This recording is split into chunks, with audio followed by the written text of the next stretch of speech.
If you're looking for the very best DC animated movies of all time, you're in the right place. What's up, everybody? Your friendly neighborhood Tony here, and before we get started, I want to be super clear. These are not my favorite DC animated movies or the highest grossing or anything like that. Instead, through the power of the internet and with some very basic math, I've sorted out which movies are ranked the highest by both fans and critics the world over and sorted them by average score. So, if you like DC and you're looking for some recommendations, I got you. If that all sounds good to you, I'd love it if you'd consider subscribing, or at least if you just click that little like button, it really does make a world of difference. All right, without further ado, let's get started with number 5. And that is the legendary 1993 Batman movie, Mask of the Phantasm. Mask of the Phantasm was directed by Eric Radomski and Bruce Timm, who were also responsible for creating Batman the Animated Series, which honestly is one of the greatest animated series of all time, just in general. Also, fun fact,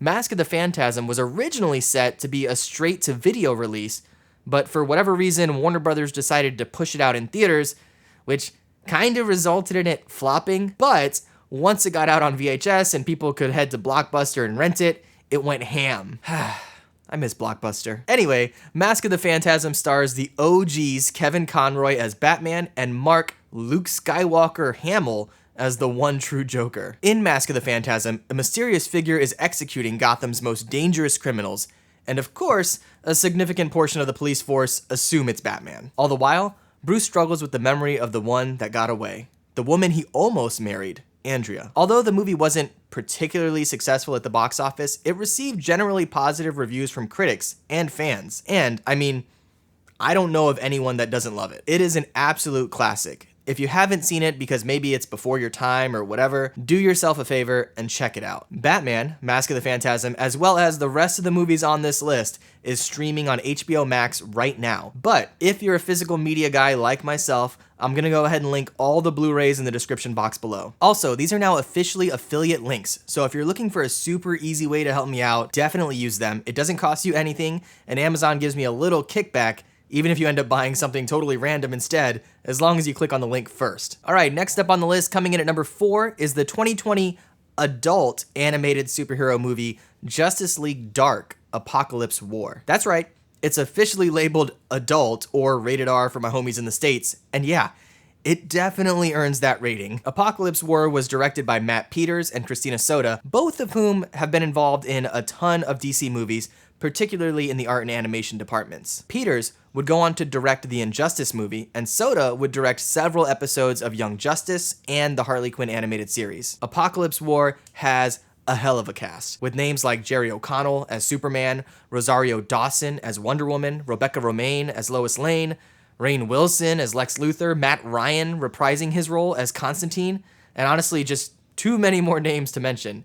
It's pretty nuts. Apocalypse War is the 16th and final film in the DC animated movie universe run, which started in 2013 with the Flashpoint Paradox. Write that one down. That may come up later. In Apocalypse War, the Justice League regroup to take on Darkseid and save whatever's left of the Earth. Apocalypse War received very positive reviews, really tying up all the loose ends of the prior 15 films and giving us some wildly violent fight scenes and very emotional moments. Also, I do want to let you know, you don't absolutely have to watch every movie leading up to this one, so don't feel like you have to. That said, after you watch it, you're probably gonna feel the urge to go back through the entire series. Okay, jumping out of the DC AMU, coming in at number 3 is a movie that I guess would be considered part of the DC animated original movies line. It's 2010's Batman: Under the Red Hood. Under the Red Hood is directed by Brandon Vietti, who has been a producer on a ton of DC movies and shows over the years, and is based on Judd Winnick's comic book arc, Batman Under the Hood. Under the Red Hood stars Bruce Greenwood, who plays Captain Pike in the J.J. Abrams Star Trek movies as the Caped Crusader. You've also got Jensen Ackles as the Red Hood, John DiMaggio as Joker, Neil Patrick Harris as Nightwing, and Jason Isaacs, frickin' Lucius Malfoy, or as I like to call him, Luscious Malfoy, as Ra's al Ghul, or Ra's al Ghul? Ra's al Ghul? What's the verdict on that? In Under the Red Hood, Batman has to go toe-to-toe with a mysterious vigilante who aims to clean up Gotham violently. And no, this isn't Mask of the Phantasm again, although there are some similarities now that I think about it. Strange. Under the Red Hood received some very positive reviews across the board, and is one of DC's highest grossing animated films. It also has a special place in my heart, and the reason is probably silly. My mom actually introduced me to this movie. She hit me up one day and asked if I had seen it. Now, if you know my mom, you know she could not care less about comic book movies. So the fact that she watched this of her own accord, then recommended it to me before I even knew it was out, is pretty dope. I highly recommend Under the Red Hood, and we'll list the Blu-ray below if you want to pick it up. All right, we're almost done. Coming in at number 2 is a movie I told you to write down. Did you? Did you write it down? Slacker. That movie is the one that kicked off the entire DCAMU, 2013's Justice League, The Flashpoint Paradox. The Flashpoint Paradox was directed by Jay Oliva, who has directed a ton of DC animated movies and shows. He's also worked as a storyboard artist and animator going all the way back to the 90s Spider-Man series. The Flashpoint Paradox stars Justin Chambers, who I guess was Dr. Alex Karev in Grey's Anatomy.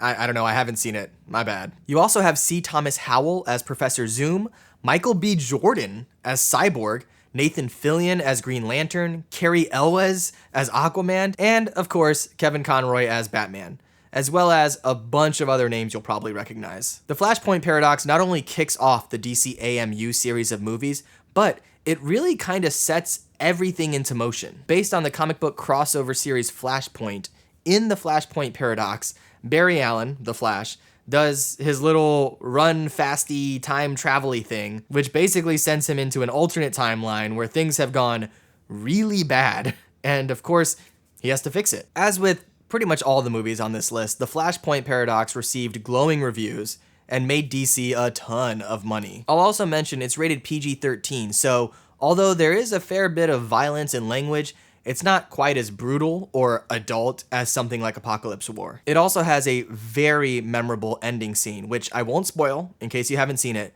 but man, powerful stuff. Okay, before we get to the very best DC animated movie of all time, if you've enjoyed this video, do me a solid, hit that little like button. It actually does make a world of difference. And if you want to see more videos like this, consider subscribing. Coming in at number 1 is kind of a twofer.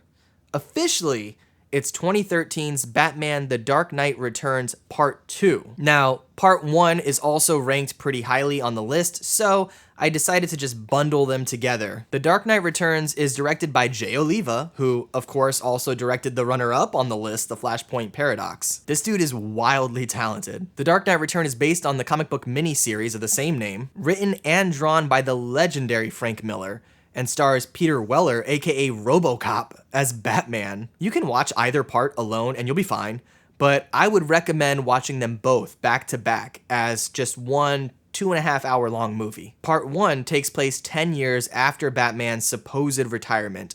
He dons the cape and cowl once again to take on the Joker and Two-Face. Part 2 follows that up, and I feel like is the more memorable of the two movies. In it, the authorities, including Gotham PD and the President, who bears a striking resemblance to Ronald Reagan, are pretty much done with Batman's shenanigans, and they're pulling out all the stops, including sending Batman's old friend, Soups, to see if he can't shut him down. And we all know how much Batman loves to be told what to do by the old Boy Scout. These movies, but especially Part 2, are, in a word, awesome. So much so, if you remember, back when they teased Batman v Superman at Comic-Con, they had Henry Lennox read a famous line from Part 2 to hype people up for Batman v Superman. This movie, and the books that it's based on, are truly groundbreaking in that they showed the general audience what is possible with the medium of comic books. That they weren't just cartoons for kids, but could be deep, mature, and impactful. Of course, as I mentioned before, you can watch this and all of the movies I previously mentioned on HBO Max as of recording, and I'll link you to the best prices on all the Blu-rays below. Well, that's it, my dude. I hope you found some cool movies to check out in this video. If you have any recommendations for lists you'd like me to put together, definitely let me know in the comments below. I also have another ranking video that you might want to check out. You can click right here and jump into the top 5 Jordan Peele movies of all time. Otherwise, I'll see you in the next one. All right, be good.